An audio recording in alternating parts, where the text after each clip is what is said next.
Le deuxième élément constitutif de ce que nous on considère comme étant le lobbying incontournable, c'est le respect des institutions. Pour nous, on considère que le lobbying on se réjouit notamment du projet de loi Sapin 2 en France, c'est un respect des institutions, c'est-à-dire c'est participer à l'élaboration des normes. Donc nous avons une conception clairement éthique du lobbying, du financier régulation. Nous considérons qu'il faut être à la fois transparent vis-à-vis des institutions auxquelles on va s'adresser, mais qu'il faut être aussi loyal, faire preuve de loyauté envers les intérêts stratégiques de nos clients. Et là, on rejoint totalement les objectifs de la loi Sapin, du projet de loi Sapin 2, qui va être transmis au Parlement dans les prochaines semaines, où on considère qu'effectivement, c'est bien que la France se dote d'une autorité sur la transparence des représentants d'intérêt. C'est bien qu'en France, on ait envie effectivement de donner une définition juridique sur ce que le métier de représentant d'intérêt, donc de lobbyiste. Donc c'est bien aussi de mettre un mécanisme de sanction. Donc nous sommes assez proches des positions de la FCN par rapport à ça. Il faut un respect des institutions quand on fait du lobbying. Le lobbying n'est pas la corruption, le lobbying n'est pas le trafic d'influence. Certains peuvent appeler ça du lobbying. Nous, ce n'est pas notre définition. Nous sommes dans le respect des institutions. Le troisième élément du lobbying selon finance et régulation, c'est la pluridisciplinarité. C'est la preuve on est par notre équipe. Aujourd'hui, vous avez Bernard, qui est un expert issu du monde de la finance. Donc, il a à la base une formation de financier, il a une connaissance technique de la régulation financière, il a cette expertise, et moi, j'ai une expertise plus politique, plus communication, plus méthodologie du lobbying.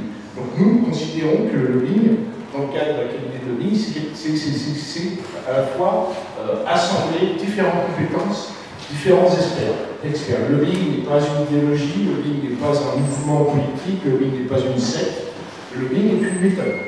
C'est une méthode d'influence qui a bien entendu ses racines au niveau du processus décisionnel anglo-saxon, anglo-américain. C'est d'ailleurs pour ça qu'à Bruxelles, ce qu'on constate, c'est que il y a trois principales factions, si je puis dire, trois principales factions de lobbyistes. On a déjà abordé avant la pause. Il est vrai que les lobbies américains sont prééminents. Pourquoi? Parce que, comme l'a dit Bernard, ils ont une historicité vis-à-vis des institutions européennes.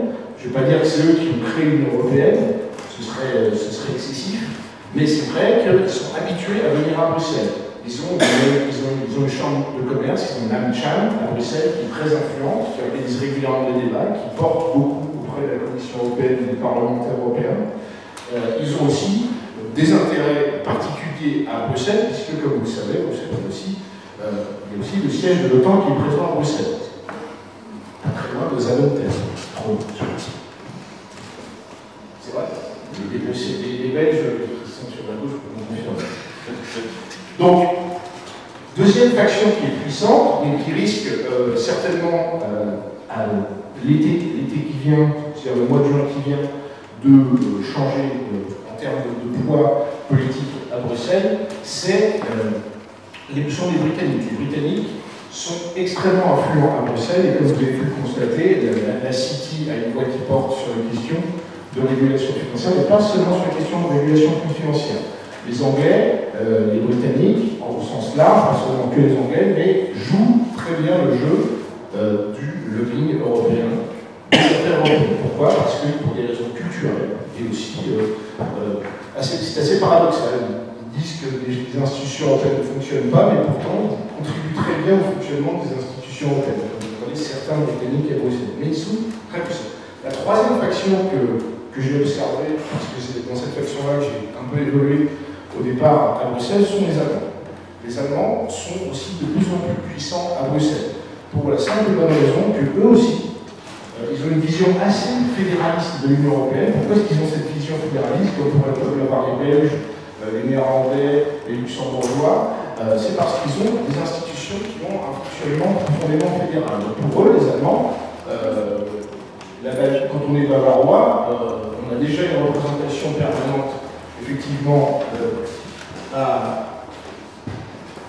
Berlin. Quand on veut on veut relancer les institutions européennes, bah oui, il faut faire comme on fait à Berlin, il faut faire ça à Bruxelles comme on fait à Berlin, et on voit le paquet à Bruxelles. Donc les Allemands, ils n'ont pas spécialement une énorme supériorité intrinsèque, c'est juste qu'ils jouent le jeu. Ils sont présents, ils envoient beaucoup de monde, leur région, leurs landers sont influents, et leur industrie est bien représentée. Les dernières élections européennes que je vous ai montrées leur a permis de placer beaucoup de leurs politiciens influents au niveau des vice-présidences des commissions parlementaires.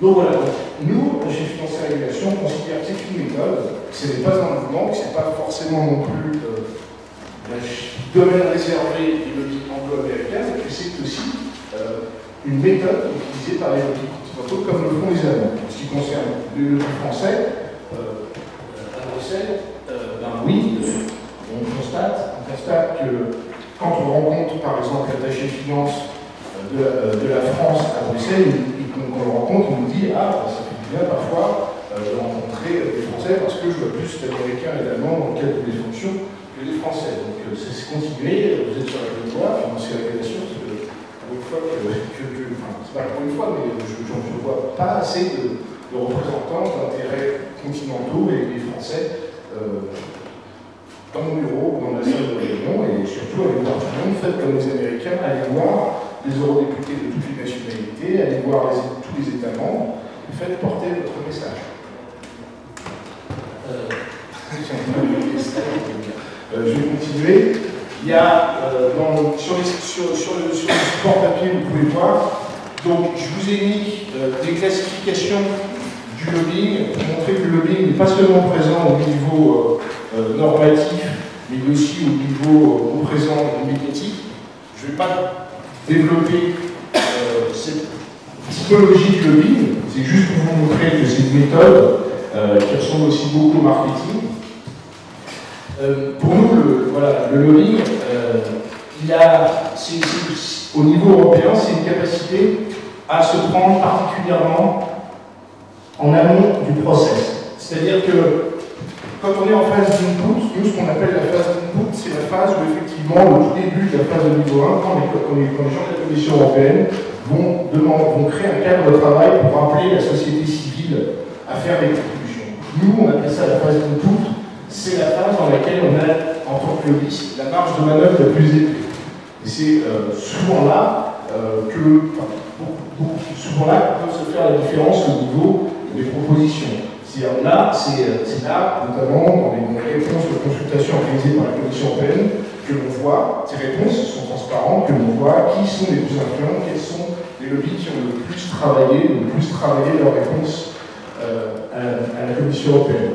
En plus, quand vous êtes accrédité, comme nous, quand vous êtes sur le registre de transparence, la Commission européenne vous envoie des alertes, vous prévient, pour vous dire attention, n'oubliez pas qu'il y a une consultation qui va s'ouvrir dans 2 ou 3 semaines. Attention, n'oubliez pas qu'il faut aller au public hearing où il y aura un streaming des débats organisés par la DGFISA dans 1 semaine. Il y a quand même, la Commission facilite énormément les choses. En plus, il y a une base de données que j'aime beaucoup qui s'appelle Your Voice in Europe, qui est disponible sur le portail de la Commission européenne, qui recense toutes les consultations qui sont ouvertes en cours de la Commission européenne, ou alors qui archive toutes les consultations qui sont closes, qui sont terminées.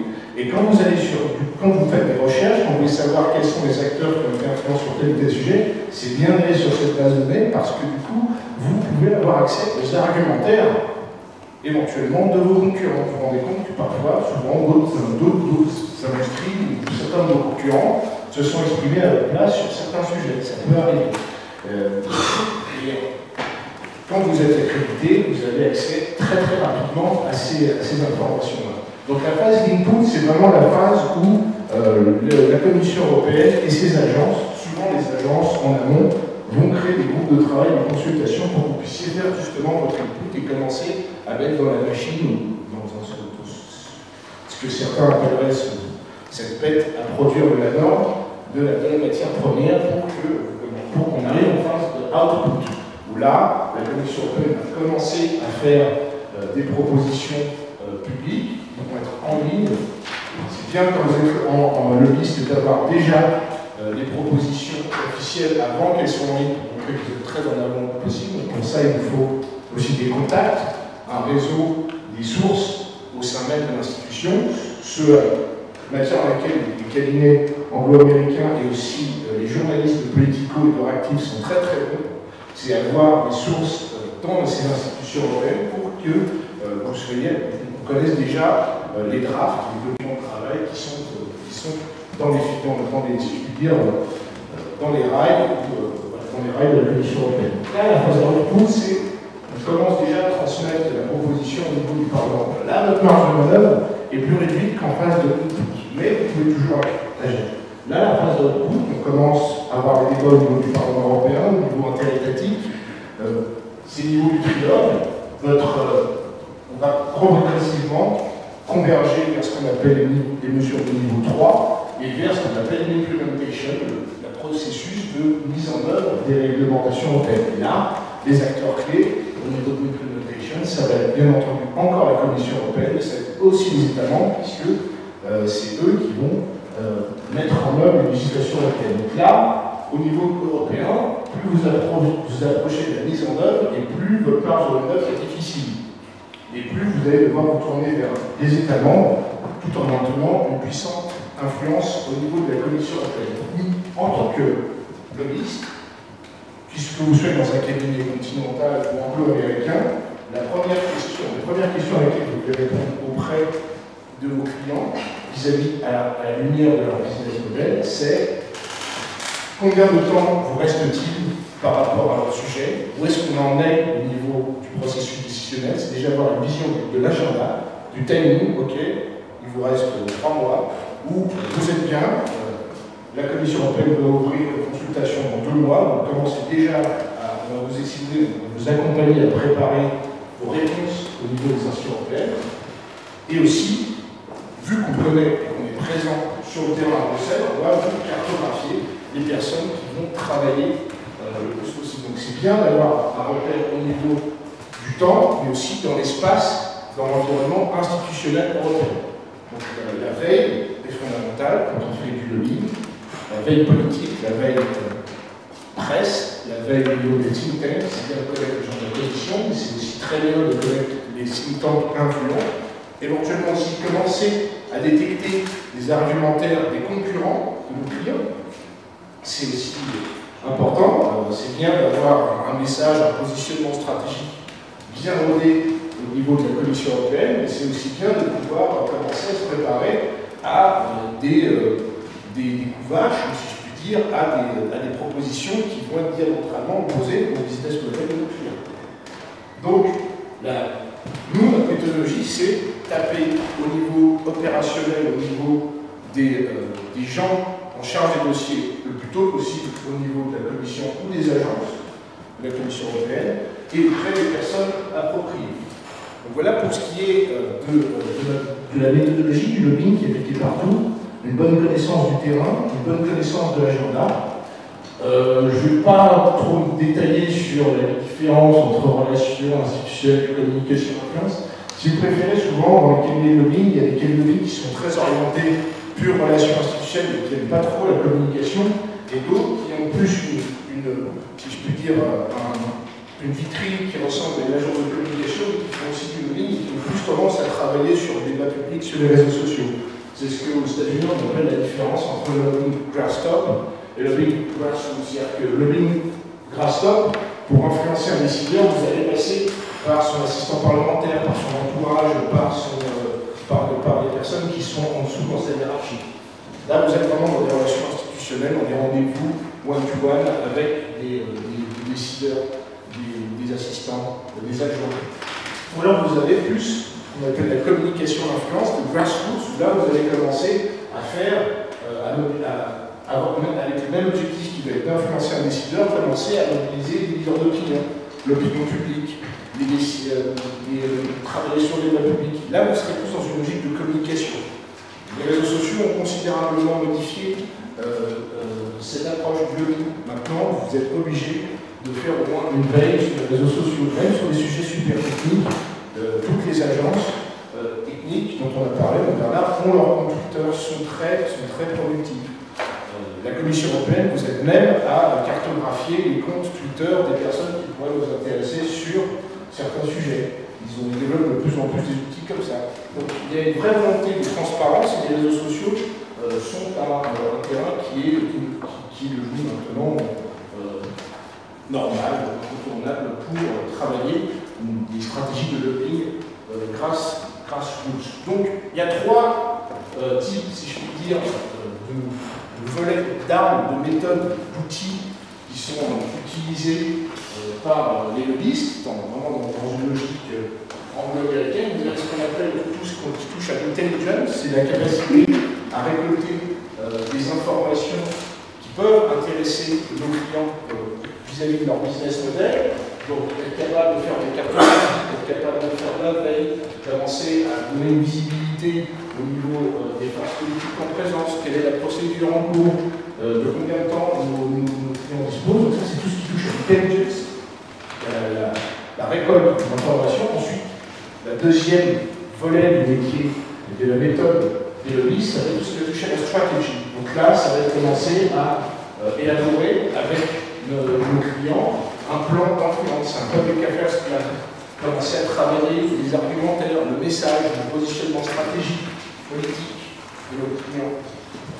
C'est bien, effectivement, on a parlé souvent, avant la pause, on a dit que l'évolution c'est soit une vraie difficulté entre le dénominateur commun, mais aussi entre ce qui marche pour les officiels de la Commission européenne. C'est-à-dire, souvent les officiels de la Commission européenne ou les parlementaires, ils reçoivent des position papers, des notes, des argumentaires qui peuvent être très consensuels et qui n'apportent pas forcément beaucoup de choses de nouveau pour ces décideurs-là. Mais ils aiment bien aussi recevoir des entreprises qui viennent de leur propre chair avec des idées très précises, avec des données factuelles très précises, des arguments intéressants. Pourquoi? Parce que ça change d'un certain consensualisme qui peut exister au niveau de fédérations, d'énormes fédérations européennes qui sont tellement consensuelles qu'au bout d'un moment, quand elles font des propositions, eh bien, elles n'apportent pas grand-chose au niveau du débat. Troisième et dernier type d'outil utilisé par le lobby, c'est l'influence au sens propre. C'est-à-dire organiser des rendez-vous avec des décideurs qui ont été cartographiés, faire des rencontres one-to-one, aussi développer ce qu'on appelle le lobbying événementiel, donc organiser des meetings, organiser des débats, des tables rondes, les think tanks sont très bons là-dedans, mais aussi les grands cabinets de lobbying américains sont très forts là-dedans. Et souvent, auprès de leurs clients, dans le packaging, dans la proposition de contrat, tout un volet lobbying événementiel, l'organisation de débats, inviter les eurodéputés à tel ou tel débat pour que nos clients puissent s'insérer dans le débat public. Il y a aussi la transmission auprès des décideurs clés des propositions d'amendement. C'est vrai, des ONG, des entreprises privées, des fédérations européennes peuvent drafter des amendements pour des eurodéputés. C'est vrai, ça existe. Il n'y a pas que les multinationales qui le font, il n'y a pas que les entreprises qui le font, il y a aussi des ONG qui peuvent le faire. Ça fait partie des outils des lobbyistes en général.